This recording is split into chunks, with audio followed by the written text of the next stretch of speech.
అందరికీ నమస్కారం. శ్రీనివాస్ చెప్పే కథలకు మీ అందరికీ స్వాగతం. ఇప్పుడు మనం వినబోయే కథ ఇసుకపల్లి లక్ష్మీ నరసింహ శాస్త్రి గారు రచించినటువంటి అన్నదమ్ములు అనే కథ. మరి కథలోకి వెళ్దామా?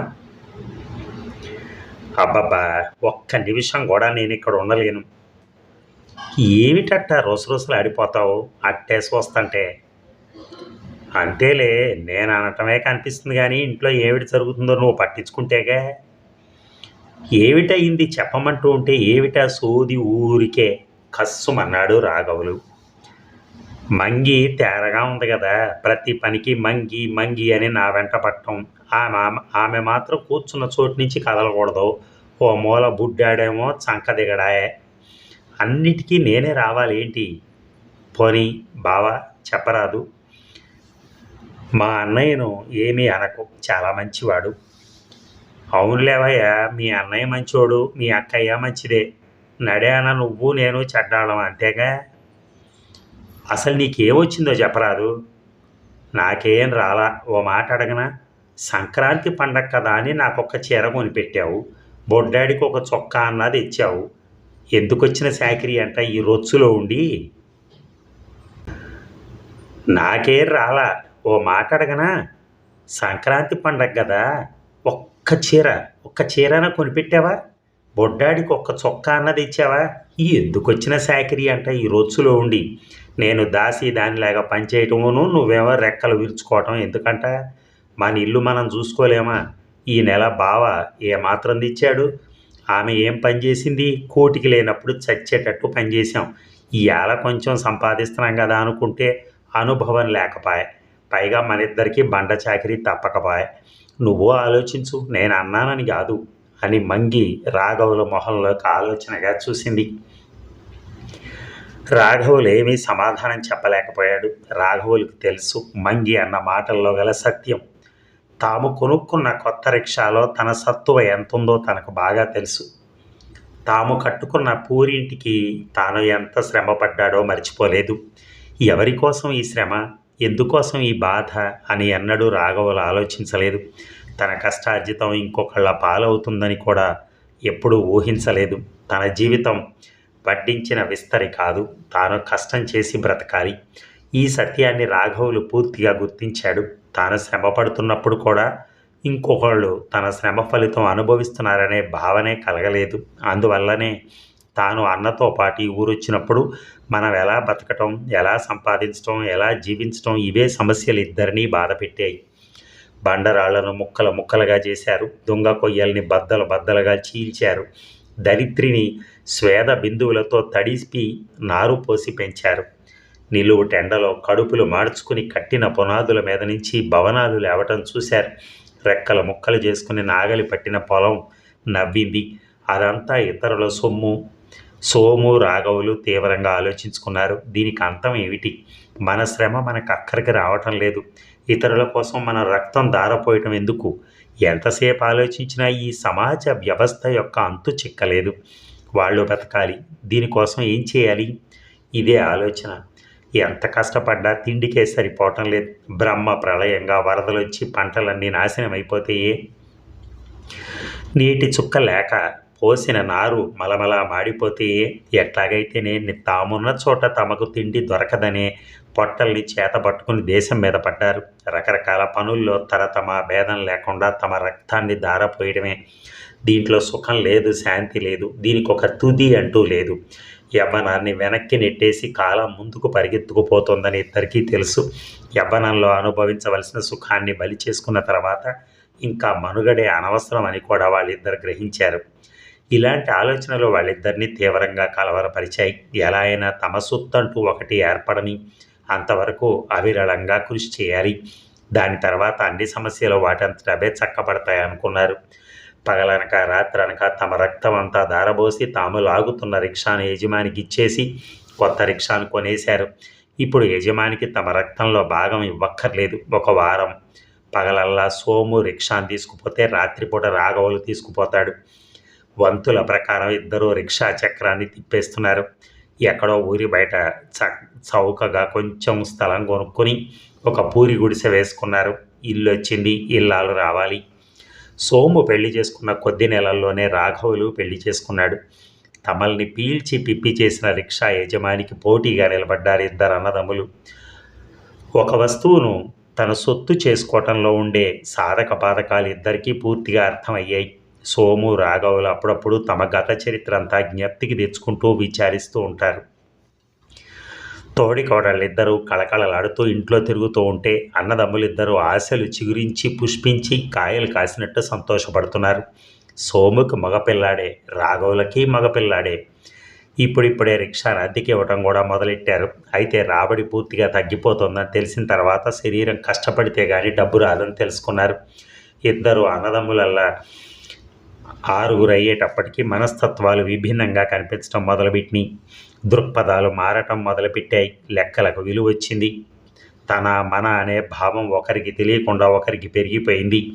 అన్నదమ్ములు ముభావంగా ఊరుకుంటున్నారు. తోడికోడలు రచ్చకెక్కుతున్నారు. శాంతి సంతోషం ఎవరి మనస్సుల్లో వారికి ఉంటుందనే మాట అసత్యమని ఇద్దరు అన్నదమ్ములకి తోచింది.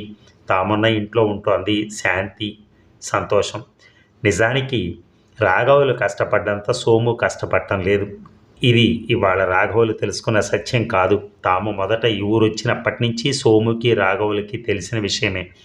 శరీర దౌర్బల్యం ఉన్న మనోబలం చేత ఇన్నాళ్ళు సోము నెట్టుకొస్తున్నాడు. సోము అండ చూసుకుని రాఘవులు కండలు పెంచుకున్నాడు అన్న సంగతి తనకు మొదటి నుంచి తెలిసిన మంగి ఈనాడు ఆలోచిస్తున్నట్టు రాఘవులు ఎన్నడూ కూడా ఆలోచించలేదు. రాఘవులు తీవ్రంగా ఆలోచించుకుంటున్న కొద్దీ మంగి అంటున్న మాటల్లో సత్యం గోచరమవుతోంది. జీవితం శాశ్వతం కాదు. ఓ మూల వృద్ధాప్యం ముంచుకొస్తోంది. ఇలా ఎన్నాళ్ళు సాగిపోవటం? పిల్లాడు పెరిగి పెద్దవాడైతే వాడు కూడా రెక్కలు విరుచుకోవాల్సిందేనా? నేను కష్టపడింది చాలదా? అయినా నేను కష్టపడింది నా కోసమేనా?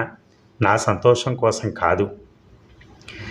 నేను కష్టపడి సంపాదించిందంతా ఖర్చు అయిపోతే నా కొడుకు మిగిలేదేముంటుంది? ఏవేమిటో ఆలోచనలు పరంపరలుగా వచ్చి రాఘవులు మనసు మీద దాడి చేస్తున్నాయి. ఇంట్లో పోరు, బయట శ్రమ, తనకు సుఖం లేదు. ఈ రెండూ రాఘవులు మనస్సును తీవ్రంగా పీడిస్తున్నాయి. వెనక తాము ఈ ఊరు మొదలొచ్చినప్పటి నుంచి తన అన్న తాను ఏ విధంగా ఉన్నారో ఆ దృశ్యాలన్నీ కళ్ళల్లోకి వచ్చి నాట్యమాడి వెంటనే దులపరించుకుని రిక్షా తీసుకుని వెళ్ళిపోయేవాడు. ఆనాడు రాఘవులు ఇంటికొచ్చేటప్పటికీ ఇంట్లో ఘర్షణ పడుతున్నట్టుగా మాటలు వినిపించాయి. చప్పున వచ్చినవాడు వచ్చినట్టే ఆగిపోయాడు. ఏమిటి చాడింపు? చీటికి మాటికి మంగి ఏమిటేమిటో అంటూనే ఉంటుంది. ప్రతిదానికి నేను సమాధానం చెప్తూ కూర్చోవాలి. అంతా ఇదే మరి. 4 డబ్బులు ఎక్కువ తెస్తున్నాడు కదా అని తన మొగుడని ఇష్టం వచ్చినట్టు అంటూ ఉంటే ఊరుకోవటమేనా? పోని రాఘవులు ఏమన్నా అంటాడేమో అంటే ఏమీ మాట్లాడడం. రాము కోపాన్నంతా వెళ్ళగక్కుతోంది. రాఘవులను ఏమీ అనక వాడు చాలా మంచివాడు, వాడినేమనకు. అవునులే, నీ తమ్ముడు మంచివాడే, మీ చెల్లెలు మంచిదే. మధ్యన మన ఇద్దరమే చెట్టాళ్ళం. అంత కూటికి లెగచొస్తున్నామా? మన ఇల్లు మనం చూసుకోలేమా? ఎందుకు వచ్చిన తంట అంట ఇది? రామి ధైర్యంగా దీర్ఘంగా సోము కళ్ళల్లోకి చూస్తూ నిలబడింది. సోము ఏమీ సమాధానం చెప్పలేకపోయాడు. ఇంతలోనే మంగి తన పని పూర్తి చేసుకుని ఇంటికొచ్చేసింది. తన భర్త మొహం చూసి చూడటంతోనే మంగి చప్పున ఆగిపోయింది. ఏమిటి అలా ఉన్నావు అని అడిగింది. రాఘవులు మాట్లాడకుండా ఇంట్లోకి వెళ్ళాడు. సోము రిక్షా తీసుకుని బయటికి వెళ్ళిపోయాడు. ఒకరి మాటలు ఒకరు వినాలని ఇంత బిగ్గరగా సంభాషణలు రోజు రోజుకి సాగిపోతున్నాయి. 4 పెద్దవాళ్ళు 4 రకాలుగా ఆలోచించుకుంటున్నారు. రాఘవులు అన్నను పిలిచి అడుగుదామనుకున్నాడు. సోము తమ్ముడిని పిలిచి అడిగాడు. మంగి వల్ల తప్పేవి లేదు. మంగి అంటున్న మాటలన్నీ నిజమే. వదినకు నువ్వు సరిగ్గా చెప్పకపోతే మాత్రం చాలా కష్టం అని కూడా రాఘవులు హెచ్చరిక చేశాడు. సోము కూడా వెంటనే అనేశాడు. మంగి వల్లనే ఏ భేదాభిప్రాయాలు వచ్చాయి. ముందర మంగిని సంభాళించుకుంటే అన్నీ సమసిపోతాయని రాఘవులకి అనగానే రాఘవులకి చెర్రున కోపం వచ్చింది. సోము బాగా చిరాకు పడ్డాడు. ఇద్దరూ ఎన్నడూ అనుకోని మాటలు అనుకున్నారు. లోపల మంగి మండి పడిపోతోంది. బావ తన పెళ్ళాన్ని వెనకేసుకొస్తున్నాడని రామి బుస్సుమంటోంది. రాఘవులు తన పెళ్ళాన్ని వెనకేసుకొస్తున్నాడని. ఈ మాటలు ఘర్షణ రోజు రోజుకి తీవ్ర రూపం దాలుస్తోంది. చివరికి పంపకాల దాకా వచ్చింది. ఇంట్లో చెంబు తపాలా నుంచి పంచుకోవటం అయిపోయింది. ఇక ఇల్లుంది, రిక్షా ఉంది. ఇంటి పంపకం ఎంతసేపటికి తెగలేదు. మంగి ఏమి నూరిపోసిందో ఏమో రాఘవులు గట్టి పట్టాడు. ఆ ఇంట్లో సగం కంటే ఎక్కువ భాగం తనకు రావాలని సోము రామి ఎన్ని చెప్పినా ఆ మాట ఒప్పుకున్నాడు. హద్దులు గీసుకున్నారు. ఎవరి స్థలంలో వారు తలొక పాకా వేసుకున్నారు. ఇక రిక్షా సంగతి వచ్చేటప్పటికి పంపకాలు కుదరలేదు. ఇద్దరికీ తెలుసు ఈనాడు రిక్షా నమ్మితే చెరొక రిక్షా కొనుక్కోలేమని. కిరాయి రిక్షా తీసుకుంటే ఎంతో కష్టమని. మునుపటి మాదిరిగానే పగలల్లో ఒకడు రాత్రల్లో ఒకడు వంతుల చొప్పున రిక్షాను లాగి సంపాదించుకొని తింటున్నారు. ఆ ఇద్దరికీ అది వరకు మాదిరిగానే ఆ రిక్షాయే జీవనాధారం. మంగి ఊహించినట్టుగానే రాఘవులు సంపాదనతో తనకొక చీర అని, కొడుక్కి చొక్కా అని, భర్తకు దోవతి అని సంపాదించుకోగలిగింది. విడిగా ఉన్న తర్వాత రాఘవులకి మంగి అన్న మాటలన్నీ ఒక్కొక్కటి అనుభవంలో కనిపిస్తున్నాయి. కాలచక్రంతో పాటు రిక్షా చక్రం రాలేక ఎంతో వెనక్కి పడిపోయింది. ఆ ఊళ్ళో సిటీ బస్సులు వచ్చేసినాయి. మైలు వెళ్ళాలంటే అణా ఇస్తే ఇట్లే వెళ్ళిపోతారు. పావలా ఇచ్చి రిక్షా ఎక్కే నాదుడు ఎవరూ కనిపించలేదు. రిక్షాల గిరాకీ చూస్తుండగానే ఇట్టే పడిపోయింది. తాము అది వరకు సంపాదించే దాంట్లో సగం కూడా రావటం లేదు. ఇంత సంపాదించిన వాళ్ళం ఒక చిల్లర కొట్లు పెట్టుకున్న ఈ పాటికి మన జీవనానికి దిగులు లేకుండా పోయేది. అనవసరంగా రిక్షా కొనుక్కొని ఎందుకు కొరగాకుండా పోయామే అని బాధపడుతున్నారు రిక్షా యజమానులు. ఈ వచ్చిన కొత్త మార్పు అన్నదమ్ములిద్దరి మధ్య వైరుధ్యం పెరిగింది. ఎవరికి వారు ఆ రిక్షా తన సొత్తే కావాలని పట్టుదలతో ఉన్నారు. ఎంతసేపటికి ఇద్దరి మధ్య సమన్వయం కుదరలేదు. వీరిద్దరూ ఇంట్లో మనస్పర్ధలు పెంచుకుంటూనే ఉన్నారు. ఈ మధ్యలోనే ఇంకో ఉపద్రవం వచ్చి పడింది. మున్సిపాలిటీ వారు రిక్షాలను తీసేస్తున్నారనే వదంతి పుట్టింది. రిక్షా యజమానులు, రిక్షా లాగేవాళ్లు సభలు సమావేశాలు జరిపి ఏకగ్రీవంగా తీర్మానాలు ఆమోదించారు. రిక్షాలను ఉంచాలంటూ కార్మిక నాయకులు పోయిన పలుకుబడిని ఉపయోగించుకోవటానికి ఈ అవకాశాన్ని శాయశక్తులు వినియోగించుకుంటున్నారు. ఎంత ఆందోళన జరిపినా ఏమీ ప్రయోజనం లేకపోయింది. మున్సిపాలిటీ వారు తమ సమావేశంలో రిక్షాలను తీసేయాలని నిర్ణయించారు. ఈ నిర్ణయం అమలు జరపంగానే నీటి నుంచి బయటపడేసిన కప్పల్లాగా రిక్షా యజమానులు, రిక్షా లాగేవాళ్ళు తన్నుకుపోయారు గిలగిల. అది వరకు సంపాదించిన సొమ్ము పట్టుకుని కొంతమంది యజమానులు ఇంకో రకం వ్యాపారంలోకి దిగారు. రిక్షా లాగేవాళ్ళు కూలీనాలి చేసుకుని బతుకుతున్నారు. అతి కష్టం మీద విడిబడి భాగాలు తీసి అమ్మితే రాఘవులకి, సోముకి తాము ఖర్చు పెట్టిన సొమ్ములో 3వ వంతు వచ్చింది. రిక్షా అమ్మకంతో ఆ డబ్బుని సగం పంచుకోవటంలోనూ కూడా తగాదాలు పడి చివరికి ఎలాగోలా సర్దుబాటు చేసుకున్నారు.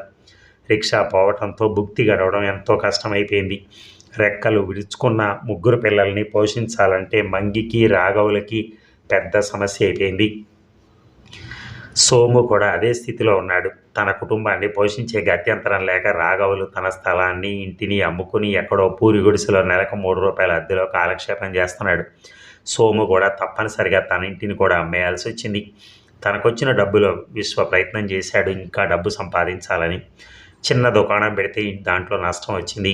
ఏ పని చేస్తే ఆ పని తనకు ఎదురై కూర్చుంది. రాఘవులకు తలకమిచ్చిన పని అయిపోయింది. ఎటూ తోచటం లేదు. మంగి 2 పూట్ల 2 ఇళ్లకు వెళ్ళి బండ చాకిరీ చేసి వస్తోంది. తాను అక్కడ ఇక్కడ తిరిగి ఆ పని ఈ పని చేసుకుని ఇంటికి వస్తాడు రాఘవులు. ఏ పూట కూలి ఆ పూట గడవడానికే సరిపోవటం లేదు. సోముకి ఎక్కడలేని ఓపిక వచ్చింది. ఒక్క క్షణం కూర్చోకుండా ఏదో పని మీద వెళుతూనే ఉంటాడు. రామి పొద్దస్తమానం చాకరీ చేస్తూనే ఉంటుంది. అప్పుడప్పుడు వెనకటివన్నీ జ్ఞాపకం వచ్చి ఏడుస్తుంది. సోము తాను తమ్ముడిని అపార్థం చేసుకున్నానేమో అని బాధపడుతూ ఉంటాడు. రాఘవులు చాలా మంచివాడు. మంగి కూడా చాలా మంచిదే. నేను తెలుసుకోలేకపోయాను. మొట్టమొదట తాను తన తమ్ముడు ఈ ఊళ్ళోకి వచ్చినప్పుడు ఎలా ఉన్నారో జ్ఞాపకం తెచ్చుకుంటూ విచారపడతాడు. తన తమ్ముడి జాడ తనకు తెలియదు. ఈ ఊళ్ళో ఉన్నాడో లేదో కూడా తెలియదు. రాఘవులు చూసి చాలా రోజులైంది. సోము దీర్ఘంగా ఆలోచించుకుంటున్నాడు. రాఘవులు దిగాలు పడి అరుగు మీద కూర్చుని కళ్ళు తుడుచుకుంటున్నాడు. తాను తన అన్నతో పాటు ఈ ఊరు వచ్చినప్పటి నుంచి జరిగిన మార్పులన్నీ గుర్తుకొస్తున్నాయి. ఒక్కొక్క విషయమే తొలిచి రాఘవుల్ని బాధ పెడుతున్నాయి. మంగి చెప్పిన మాటలు విని అనవసరంగా అన్నతో విరోధం తెచ్చుకున్నాను. అన్న చాలా మంచివాడు. వదిన కూడా చాలా మంచిది. అన్నను చూసి ఎన్నాళ్ళయిందో మరి. ఎక్కడున్నాడో ఏం చేస్తున్నాడో. రాఘవులు క్షోభ పడిపోతున్నాడు. మంగి లోపల కుమిలిపోతుంది. సుఖపడదామనుకున్న రోజుల్లో మళ్ళీ కష్టాలు మొదలైనవి. ఏ విధంగా జీవితం మళ్ళీ మారిపోతుందో చూసి బాధపడుతోంది. వెనకటిని తలుచుకుని విచారపడుతోంది. రాఘవులకు కానీ తనకు కానీ ఊపిరి సలపనంత పని అయితే శ్రమకు తగినంత ఫలితం మాత్రం దొరకటం లేదు. తాను కుంగిపోతోంది. రాఘవులు చిక్కిపోతున్నాడు. ఏమీ చేయటానికి తోచటం లేదు. ఎవరో బొంబాయి నుంచి పెద్ద వ్యాపారస్తులు వచ్చి ఇక్కడికి 3 మైళ్ళ దూరంలో ఒక పెద్ద ఫ్యాక్టరీ కట్టబోతున్నారని ఆ నోట ఈ నోట వినవచ్చింది. ప్రతి నోట ఈ మాటే వినిపిస్తోంది. రాఘవులు నిశ్చయించుకున్నాడు. ఆ ఫ్యాక్టరీ పూర్తయ్యేంతవరకు అసలు మకాం ఎత్తి అక్కడే ఉండిపోతే సరిపోతుందని తమ పొట్టల్ని చేత పట్టుకుని ఎక్కడెక్కడ వాళ్ళు అక్కడికి తయారయ్యారు. బ్రహ్మాండంగా పనులు సాగిపోతున్నాయి. చుట్టూ రకరకాల ఇళ్ళు, ఆ ఫ్యాక్టరీ కట్టడం, చేతి నిండా పని, దేనికి వెతుక్కొనక్కర్లా. మంగి తలకు ఒక చుట్ట జుట్టి బయలుదేరుతుంది. రాఘవులు పలుగు పారా పట్టుకుని బయలుదేరతాడు. అణగారిన హృదయాల పునాదుల మీద పైకి లేచిన భవనాల మాట గుర్తుకొచ్చి తన గత చరిత్రను, గత ఆలోచనలను స్ఫురణకు తెచ్చుకుంటున్నాడు. వెకిలిగా తనలో తాను నవ్వుకుని మనం ఈ జన్మలో భాగ్యవంతులం కాలేం. భాగ్యవంతులు ఇంకా భాగ్యవంతులు అవుతారు, బీదవాళ్ళు ఇంకా బీదవాళ్ళు అవుతారు. వాళ్ళకి డబ్బుంది, మనకు రెక్కలున్నాయి, మనం కష్టపడాల్సిన వాళ్ళం. అది తప్పదు.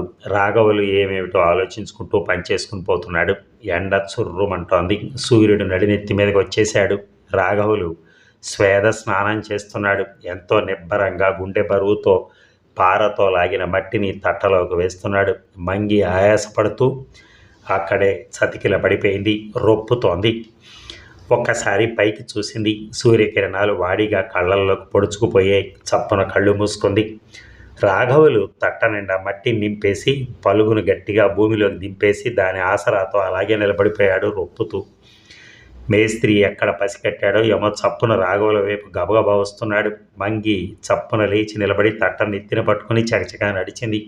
రాఘవులు భూమిలోకి గుచ్చిన పలుగును పైకి లాగాడు రౌద్రంగా. మేస్త్రి చూసి చూడకుండా ఇంకోవైపు వెళ్ళిపోయాడు. కూలీలు గుంపులు గుంపులుగా వచ్చేస్తున్నారు. పని చురుగ్గా సాగిపోతుంది. మేస్త్రి పంపించాడుగా అమలు ఒక 10 మంది కూలీలు 4 పారలు పట్టుకుని రాఘవులు ఉన్న చోటుకు వచ్చేసి భూమిని తవ్వేస్తున్నారు. వంగిన నడుమును ఎత్తలేక అతి కష్టం మీద మట్టి తట్ట ఇంకొకడి ఆసరాతో పైకెత్తి తల మీద పెట్టబోయేసరికి రాఘవులు అంటూ గట్టిగా కౌగిలించుకున్నాడు సోము. రాఘవులకి కొద్ది క్షణాల దాకా నోటి మాట పిగిరి రాలేదు. ఆదుర్దాగా మంగి ఎక్కడా, పిల్లలెక్కడా అంటూ సోము కుశల ప్రశ్నలు వేశాడు. రాఘవులు కూడా ఎంతో ఆప్యాయంగా క్షేమ సమాచారాలు అడిగి అన్న నేను పెద్ద తప్పు చేశాను అంటూ కంట తడి పెట్టుకున్నాడు. సోము తమ్ముడిని దగ్గరికి తీసుకుంటూ రాఘవులు నువ్వెట్లా అనకు, నేను చేశాను. డబ్బున్నప్పుడు ఒకరి సుఖాన్ని చూసి ఒకరు ఓరవలేకపోయాం. డబ్బు పోయిన తర్వాత ఒకరి కష్టాన్ని చూసి ఒకరు జాలి పడాల్సి వచ్చింది. మనకు మిగిలింది మన రెక్కలే. మధ్యలో వచ్చిన డబ్బు కాదు. మనం అన్నీ పంచుకున్నాం, కానీ మన ప్రేమల్ని పంచుకోలేకపోయాం. 2 అన్నదమ్ములు పెనవేసుకుని వెక్కి వెక్కి ఏడ్చారు. దూరాన్నించి చూసిన మంగి పరుగునొచ్చి బావా అక్కెక్కడా అంటూ బావురుమంది. అదండి, సహజంగా అన్నదమ్ములకి ఎప్పుడైనా ఆస్తి పంపకాల్లోనూ లేకపోతే ఇంకా వేరే వేరే విషయాల్లో అంటే వాళ్ళకు పడకపోవటం, ఇద్దరు భార్యలకు కానీ ఇలాంటివన్నీ జరుగుతూ ఉంటాయి. గొడవలు అవుతూ ఉంటాయి, విడిపోతూ ఉంటారు. కానీ ఎప్పటికైనా అది కలవాల్సిన జీవితాలే. ఎందుకంటే విడిపోయేవి కావు. అది ఆ ఇద్దరిలోనూ ఉండాలి. అది ఆ ఆలోచన ఇద్దరిలో ఉంటే మాత్రం తొందరగా అమలవుతుంది. ఒక్కడే బాధపడితే అమలయ్యేది ఏమి ఉండదు. Thank you very much.